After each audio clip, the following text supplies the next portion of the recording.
Now, as Israel continues its war against Hamas, we continue to see more of this international attention, specifically with Hollywood celebrities, many of them speaking out against Israel.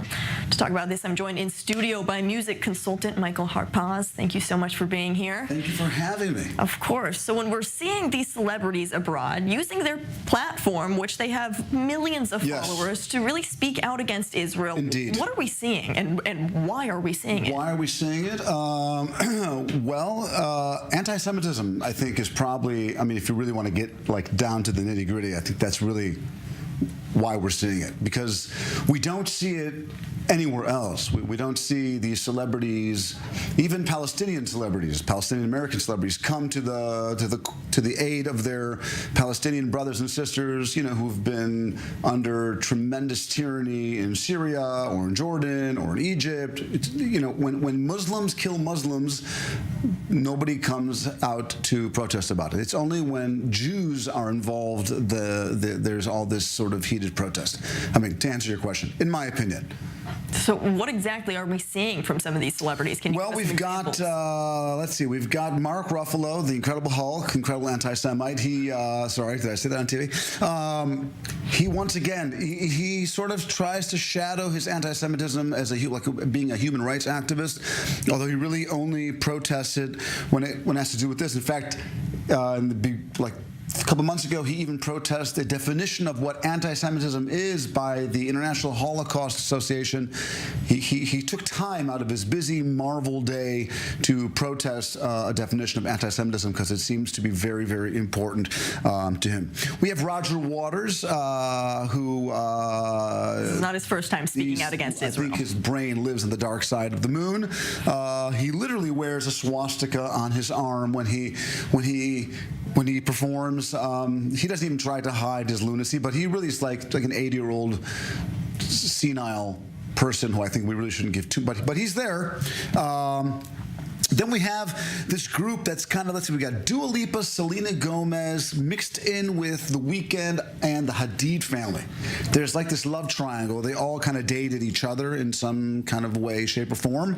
By the way, I would like to say that if you're a woman, or if you're Jewish, or if you're gay, and you sort of support Hamas, you'd be shot fairly quickly once you arrived in Gaza City, because they don't like Jews, they don't like anybody from the LGBTQ community, and women who dress the way the women on this list dressed also are not exactly coveted. Well, maybe they are, but not in the biblical sense anyway, in Gaza City. So we've got Dua Lipa, The Weeknd, the Hadid family.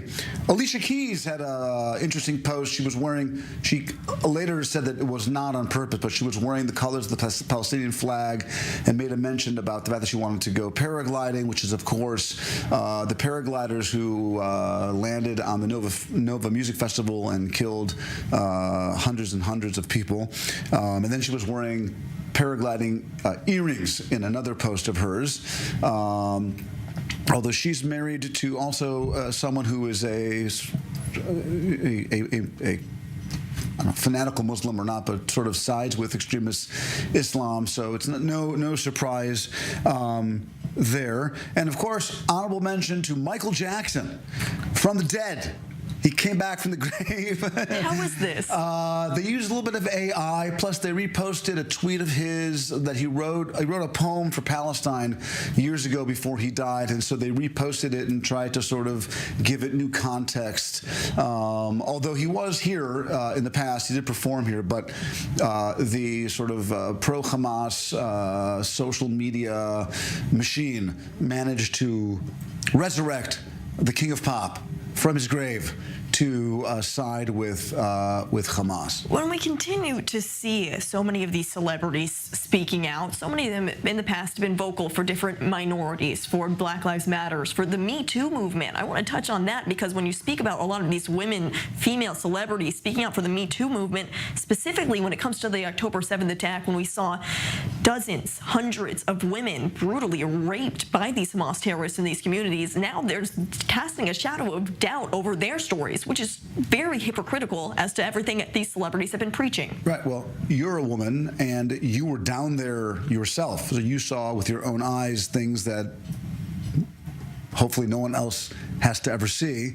I mean, I can't speak for a woman, but I can only imagine if seeing that, and then seeing female celebrities who have a tremendous amount of influence over other females speak this way. I mean, listen, most of them don't have advanced degrees in political science, nor have they been here, nor do they really know a lot about what's going on. A lot of this is just very in vogue. It's sort of very stylish to kind of jump on the human rights bandwagon and sort of fit into this narrative where the Israelis are the oppressors and the Palestinians are the oppressed, when it's actually quite the opposite. So why are the general public listening to them? They're not historians. They're not politicians. They know very little information about what is actually happening, yet their word seems to be gospel. Well, there is the narrative, the false narrative that the Hamas regime is propagating has been very, very effective, because it affects, in my opinion, it affects the youth who haven't lived long enough to sort of make really educated decisions about things, and have this very sort of clear-cut, black and white type of scenario where you're either, if you're the underdog, then you're the, like I said again, then you're the oppressed, and if you're the oppressor, and it doesn't really work that way. It can't be applied in every situation, but they jump on the bandwagon and they make it sort of hip and cool to side with Hamas, which is ridiculous, because most of them would be executed by the people that they are defending.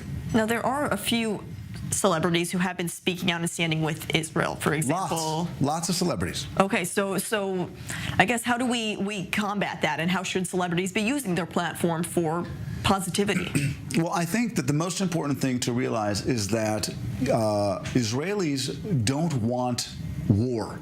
Israel's never started a war in its history.